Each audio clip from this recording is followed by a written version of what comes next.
We're doing our interviews today from the 2010 New York International Book Fair at the 7th Regimental Armory. It is April 10th, 2010, and our first interview is with Justin Schiller, one of the leading experts and driving forces of children's literature, an L. Frank Baum expert, and a very precocious bookseller. I first remembered seeing a picture of him when he was about 11 or 12 years old at a swan sale. But anyway, let's get down to some of the early things in your life, Justin. Can you talk a little bit about your background, family, where you come from, schools you went to, brothers, sisters, etc.? Actually, I'm an only child. My mother was interested in antique jewelry. My father was a salesman of men's clothing. And I became interested in Frank Baum and the Wizard of Oz books at an early age, as children would be collecting coins or stamps.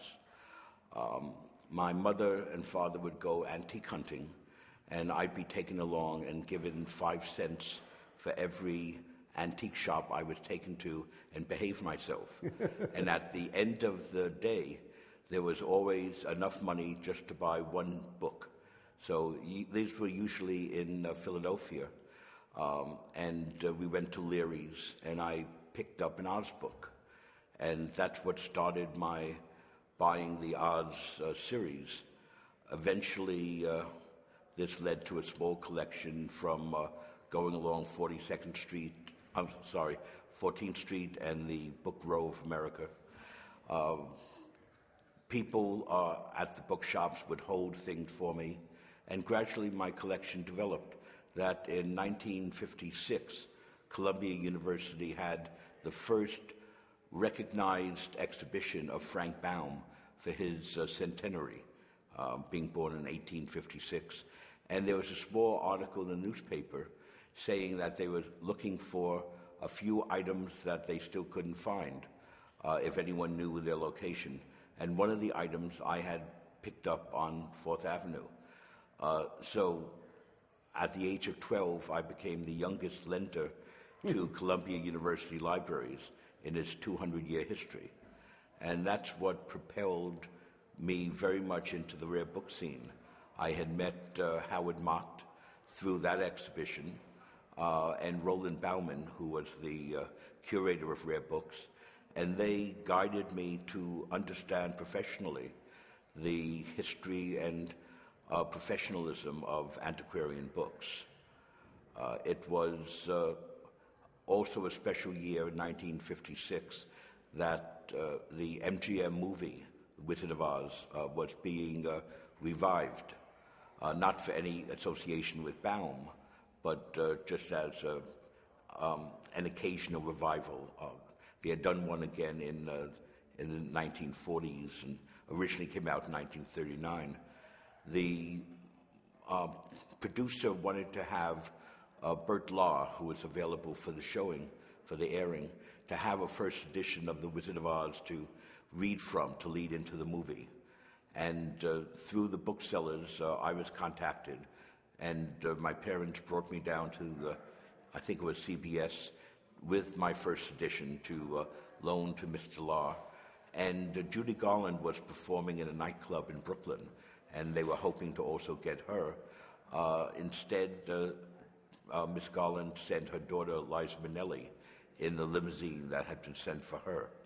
So not quite knowing what to do with the two children on the set, they had the idea, and so it was broadcast with Bert Law beginning to read from my first edition, Wizard of Oz, with me sitting on one knee and Liza Minnelli sitting on his other knee. And that was 1956, and ever since then it continued. In 57, because of that popularity, I founded the International Wizard of Oz Club. And what was the year of that? We sent out an introductory letter in January 1957. This was precipitated by the death of Jack Snow, who had been a writer of Oz books, continuing the series. I had known Jack for about a year and a half, and one of the things he mentioned to me was constantly complaining about the people who would write him. And he said, why can't they write to each other? And so the idea of a club came along. And gradually the club is still continuing with about 3,000 memberships. Wow. In 12 or 13 different countries. When you, before you said you saw an L. Frank Baum title, what was it about that particular book that grabbed you? I was given a picture book when I was 8 years old of The Wizard of Oz, and I just liked the fantasy of it. It was a book that I remember taking into the bathtub, and the soapy water ruined part of it. And so I felt responsible to eventually read more about the series once I discovered there were additional books. It was a magical time that I'm grateful for. Could you talk a little bit about some of the booksellers who mentored you or who were an influence on you when you became into the trade?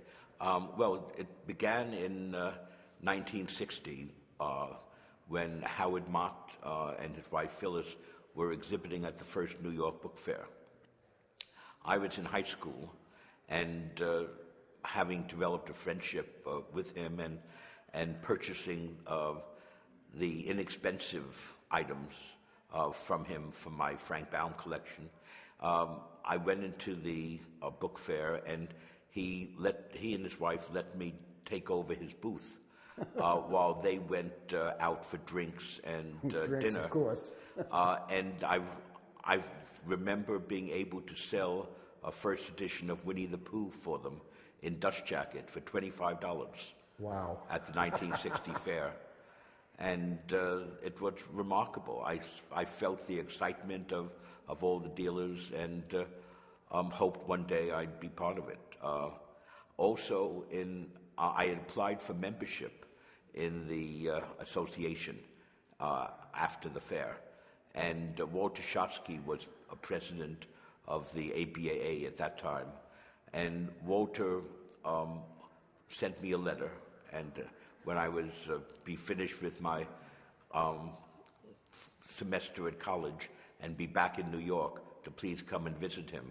And I did, and he explained that one needed to be a full-time bookseller to be a member of the ABAA, but because of my extraordinary interest and activities, that he and some fellow dealers, Leona Rostenberg, Madeline Stern, Kay Gregory, who would see me at various antique shows that my mother would be exhibiting in, they said when I was ready and willing to devote myself to bookselling full-time, that I could become a member.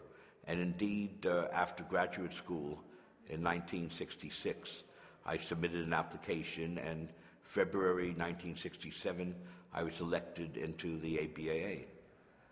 Did you immediately begin doing book fairs when you became a member? In 1967, I did. What was your first book fair? New York. Do you have any fond memories of that group of booksellers and bookselling? Not so much of the booksellers. The one bookseller I remember most, we had a booth next to Yushodo Booksellers, Mr. Nita, yeah. And he was exhibiting an entire booth of Kelmscott Press. He has the complete Kelmscott. Wow. And he was offering it for one price. And everybody who would come in would look, and I think he may have eventually sold it, but he would give a souvenir pen as a gift to everybody, because it's a Japanese custom to be very friendly. And he gave me a pen and wished me good success in the business. And I had very fond memories of that. Here we are in 1967, Justin, and this is probably the beginning of the world of children's books. It's interesting how I became a specialist in children's books because it didn't start out that way. Originally, I was just buying and selling old books that I would find on 4th Avenue and using the extra money partly to help my college studies, but also to continue buying additional books. And consequently, the buying and selling of books introduced me to all the booksellers along 4th Avenue. It was handling things that I never knew before. And occasionally I'd pick up a children's book. I did a children's catalog in 1967 as well, probably right after I joined the association. And the children's catalog was from an accumulation of books I had, not with the initial idea of doing a catalog. Previous catalogs I had done was on Dutch literature, general literature. And from that 1967 catalog, I received an invitation from the Marquis Who's Who people in Chicago saying that I had been nominated to be a listing in their Who's Who in the East.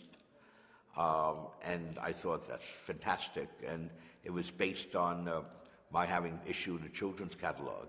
So instantly I sent off money to buy a copy of the index when it came out. And I felt my commitment, because of that, focused me on being a children's book dealer. When I finally got the published record of Who's Who in the East, I started looking up all the other names of my colleagues, and nobody else was in it. And I gradually came to learn that this was simply a marketing ploy to create a publication of people who wanted their names in this type of dictionary. It has continued. I've gradually now moved into Who's Who in America. I'm in Who's Who in Education, various other publications by them, realizing it means not very much at all, but at the same time it's very good if you need to open a bank account or renting a store. To quote Who's Who in the East, Who's Who in America is something rather special. May I assume that you're computerized? I've initially felt a computer was hostile to the book world. And it took several years before I came to accept it. One of my best friends in the trade, Steve Weissman of Zimny's Rare Books, has a son named Max. And Steve encouraged me to come over, and Max gradually introduced me to computers by a video game that he had. And I bought an inexpensive computer with this video game, and over a year and a half I was able to rescue the princess and go over the mountaintop, and gradually I use computers now constantly. What percentage would you say of your business is done via the internet versus what percentage of your business is done through catalogs, the old sort of old-fashioned way of doing things? In the old days, that's to say 1960s, 70s, I would travel with an attaché case, visiting libraries, visiting collectors, gradually developing relationships. And to this day, it's none of those relationships survive to any serious degree, but the friendships that I built up with institutions and with the libraries that got collections of our clients, those still remain. We have a website. We're listed on various internet book offering engines, but mostly it's still through personal contact and word of mouth that people hear what we handle. When I believe it was 2 years ago in Los Angeles, you were exhibiting and you had a large amount of material on communist China, on Mao. Yes, this... Was that a collection or was that a subspecialty? I started to develop this partly by accident. I was always interested in propaganda as a subject, and in starting to visit Asia, particularly Hong Kong, one would see relics from the Mao Zedong period.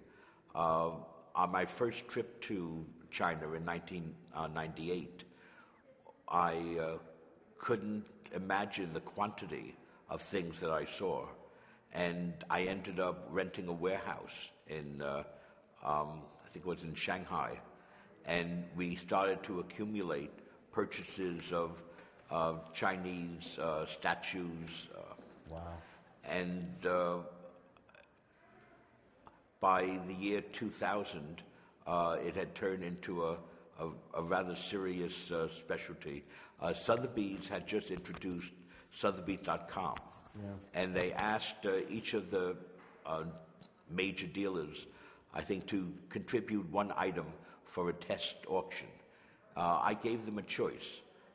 We offered them an 18th century children's book or a Maurice Sendak drawing of a wild thing, or a 1969 tapestry textile woven with the picture of Mao Zedong that would be hung outside a window whenever there would be a parade. And Sotheby's chose the Mao Zedong because of its similarity to Andy Warhol and the modern art movement. At the auction itself, they started the item at $500, and I had actually paid 10,000 Hong Kong, which was $1,300 for this. So I just was adjusting myself to losing $800, and gradually the bidding began. And at the end of the period, our tapestry sold for $1,500 plus buyer's premium, and it sold to an American businessman living in Hong Kong. Sotheby's was so startled by that, and the fact that I had an inventory already of Mao, that we started a series of Mao sales, one a year for the next 4 years, and then continuing also with iGavel for the 5th year. And we introduced the Little Red Book as the first edition here in the West. I went to the National Library in Beijing, and through an interpreter, requested information how to identify a first edition of Mao. And they told me, they said it's very hard to find. They looked themselves personally for 30 years, and they've never found a copy themselves, but they've heard people have. And set about with information, I went out and I started to find copies. And the first one I brought to America and didn't know what it was worth, so we gave it to Sotheby's to auction in 2002. And they estimated it at $2,000 to $3,000, which was would have been a good profit at that point. And at the end of the sale, it did $13,000.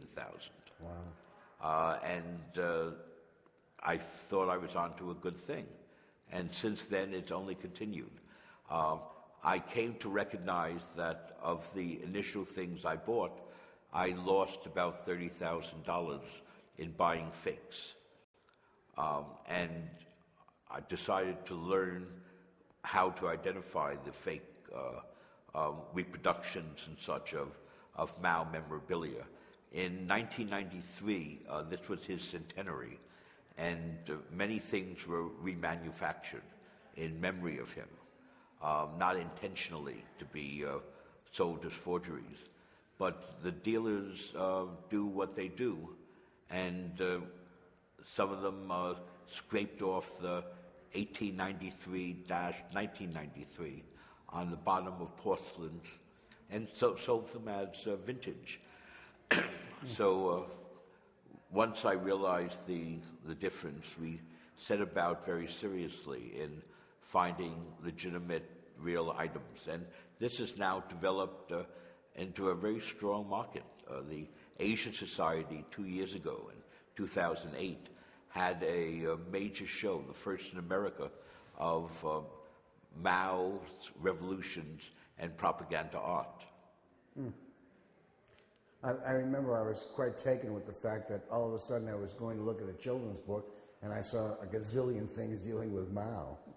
It just sort of surprised me. Well, we've got a few minutes left, Justin, and I'd like to ask you a couple of questions. First of all, this is a question that I've asked many times. If you were going into the book trade today, how would you do it? I think if I knew enough, I would be totally afraid. Yeah. The cost of buying books has escalated to the point where it's a very serious concern to focus on any specialty without sufficient knowledge. The most important thing is studying and learning and understanding the publishing history. And with that, you simply buy the best book that you can manage to afford. Like with a collector, always buy what you like. I think the best booksellers always have a frustrated collector inside them. Yeah, I agree. One more question, Justin, and I'll let you go back to doing what you do. What do you perceive as the greatest challenge or challenges facing the antiquarian book trade? I think the most important thing at the moment is trying to educate the public, trying to make them aware of not only the relative value of old books, but also the importance of their relationship to booksellers. The great collections that I've built at Yale Library through G Schiller, Princeton Library through Lloyd Coatson, these are collections that were done because of my efforts in going out and developing along their own guidelines what they wanted. Betsy wanted to have American children's books to show to her grandchildren the heritage of her country. We started off with an annual budget of $10,000 in 1971. And by the time of her death in 2004, I would say we were often pushing seven figures. Wow. As an annual budget. With Lloyd Coatson, again, very serious buying. Lloyd had been a customer of Walter Schottky, and Walter's mentorship in introducing me to his various customers basically turned Lloyd over to me as a young bookseller, and we grew together in our collecting. Wow. Justin, it's been a great half an hour. I enjoyed it thoroughly. Thank you so much for participating in the program. It was terrific. Thank you, Michael.